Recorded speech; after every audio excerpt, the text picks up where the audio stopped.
Olá, eu sou a doutora Érica das Irmãs Guerra Dermatologistas e muitas pacientes têm nos procurado com a queixa de que o melasma tem piorado muito durante a quarentena, sendo que elas não estão se expondo ao sol.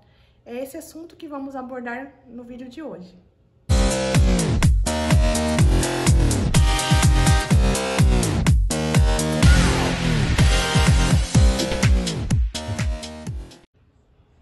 Então, vamos começar explicando o que é melasma. Melasma são manchas acastanhadas que aparecem na pele. Muitas pessoas acham que o melasma só aparece no rosto, mas ele pode aparecer também no pescoço, no colo e antebraços, que são áreas mais expostas ao sol. No rosto, geralmente, ele pega mais as maçãs do rosto, né? A região supralabial, essa região nasal, a testa e o queixo. É mais comum em mulheres, mas também é frequente em homens. A nossa pele ela é composta por 3 camadas: a epiderme, a derme e a região subcutânea. O melasma ele é dividido em 3 tipos. Então a gente tem o melasma epidérmico, que é aquele que acomete a camada mais superficial, a epiderme. Ele apresenta uma característica. Ele é mais amarronzado, ele tem um contorno mais definido. O melasma dérmico, que é um melasma mais profundo, por ser mais profundo, ele apresenta uma coloração mais escura, mais azulada, que a gente chama de mais azulada. E o terceiro tipo de melasma, que é o misto. O misto é composto do melasma epidérmico e o dérmico. Então, por isso que às vezes é muito difícil de tratar um melasma ou conseguir controlá-lo, porque quanto mais profunda, quanto mais embaixo ele estiver na camada da pele, mais difícil será o tratamento. O dermatologista, ele tem em mãos um aparelho que chama luz de Wood. Essa luz de Wood é uma luz que permite verificar onde que está o melasma. Então, com ela a gente consegue ver se o melasma está mais superficial na epiderme, se está mais profundo na derme, ou se ele está presente em ambas as camadas. E assim, com esse diagnóstico, a gente consegue traçar um plano individualizado para cada paciente, para cada tipo de melasma e conseguir um bom resultado. E agora vamos explicar um pouquinho sobre as causas do melasma. Não tem uma causa específica, ele é multifatorial. Então, o que é isso? São vários fatores que determinam o aparecimento do melasma. Então, entre eles, a gente cita fator genético, né? Fator hormonal, fator o sol e a luz visível. Então, fator hormonais. Então, o que acontece, né? O aumento do estrógeno, em algumas situações, levam ao aumento da produção de melanina na pele. Então, uso de anticoncepcional, né? A gravidez. Muitos pacientes, elas reclamam que o melasma surgiu na gravidez. Então, isso acontece devido ao aumento do estrógeno, como eu havia dito. Mas não é só o hormônio que leva esse problema. Junto a isso entra o fator genético, se a mãe, a irmã, alguma tia tem melasma também, e se ela se expôs ao sol.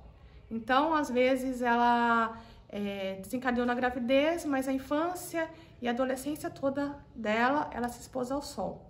Então, se for só um fator hormonal, que é muito difícil, com o final da gestação, o melasma tende a clarear. Se não, ele vai persistir e aí tende a ser tratado, né? Tem que ser tratado. O anticoncepcional, como eu já disse, e a menopausa. Muitos melasmas ocorrem quando surge a menopausa. Por quê? Porque na menopausa você tem uma queda muito abrupta da progesterona. Esse é um outro fator hormonal que leva ao melasma. E agora eu vou falar do questionamento das nossas pacientes. Lembra que eu falei no começo do vídeo sobre a luz visível? Então, muitas pacientes chegam no consultório, agora na pandemia, e nos perguntam: doutora, meu melasma piorou muito e eu não sei qual a causa, porque eu tô ficando em casa o dia inteiro, não tô saindo, não tô me expondo ao sol. E aí, quando a gente faz uma anamnese mais detalhada, a gente vê que essas pacientes, elas estão fazendo muito homework. Então, elas estão ficando muito em frente à tela do computador, celular, tablet. E aí, eu vou explicar um pouquinho dessa patologia. Então, todas essas tecnologias, elas emitem a luz que a gente chama luz visível, né? A luz artificial. A luz visível, ela é composta de vários espectros, né? Que é dividida em cores. Dentre esses espectros, tem a luz azul. A luz azul, ela é considerada o vilão, né, da pele, porque ela consegue penetrar profundamente na pele, estimular o melanócito e aumentar a produção de melanina, que vai causar o melasma. Então, sim, a nossa resposta à pergunta inicial é sim. A luz visível, ela é responsável pelo aumento de melasma durante a quarentena. Bom, agora eu vou falar do sol, que é o principal desencadeador do melasma. Por quê? Porque ele tem as 3 radiações que ocasionam o melasma, que é o UVA, o UVB e a luz visível. O UVB é a radiação que predomina do horário das 10 da manhã até as 16 horas da tarde. Ele é o que está mais relacionado à queimadura e ao perigo de câncer de pele. Por isso que os dermatologistas orientam não se expor ao sol durante esse horário. O UVA predomina nos extremos, então até as 10 da manhã e depois às 16 horas da tarde. E a luz visível o dia todo. Por isso que no melasma não tem um horário bom para tomar sol, porque durante todo o dia você vai ter exposição a esses fatores que vão piorar e causar o melasma. E quando a gente explica para o paciente que a principal causa do melasma é o sol, muitos questionam, mas doutora, eu não me exponho ao sol. Mas a gente não está falando do sol de agora. O sol ele tem um efeito cumulativo. Então, desde criança, adolescência, esse sol ele vai se somando.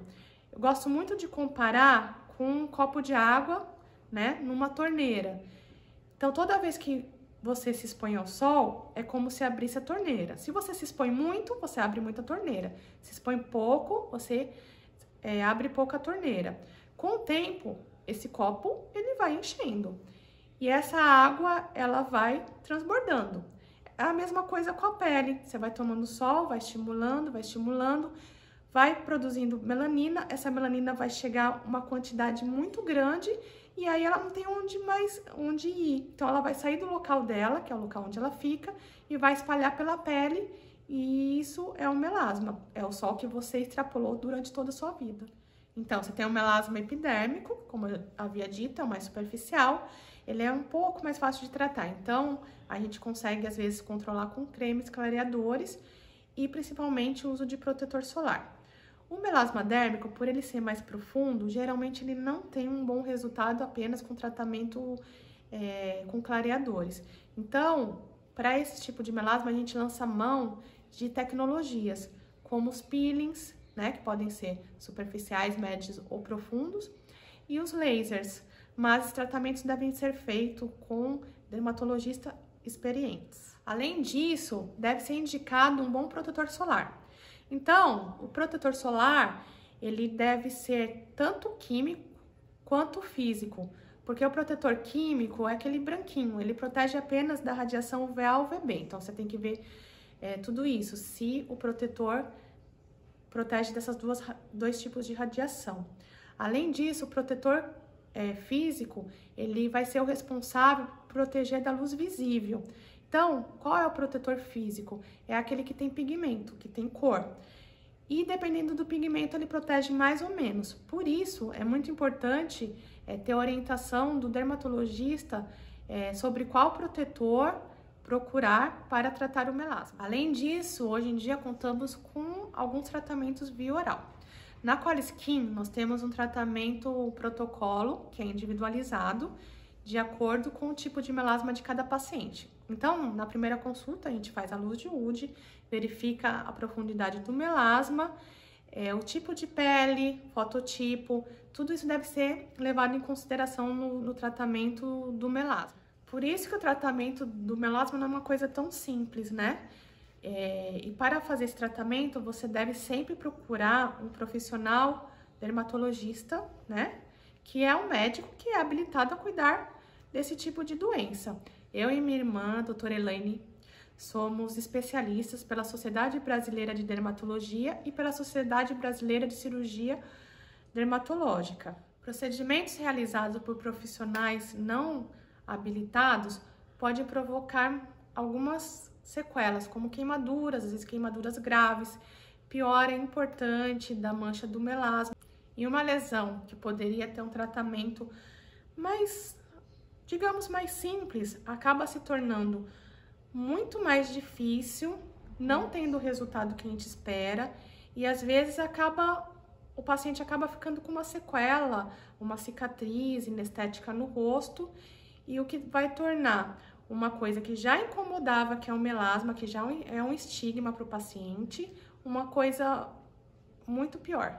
Então, na hora de realizar qualquer tipo de procedimento, procure sempre um dermatologista, tá? E você pode, através da internet, procurar na SBD os profissionais que são associados à Sociedade Brasileira de Dermatologia. É só você pesquisar pelo nome do profissional ou pelo CRM. Então, se você gostou do nosso vídeo, deixe o joinha, inscreva-se no nosso canal e deixe nos comentários o assunto que você gostaria que a gente falasse no próximo vídeo.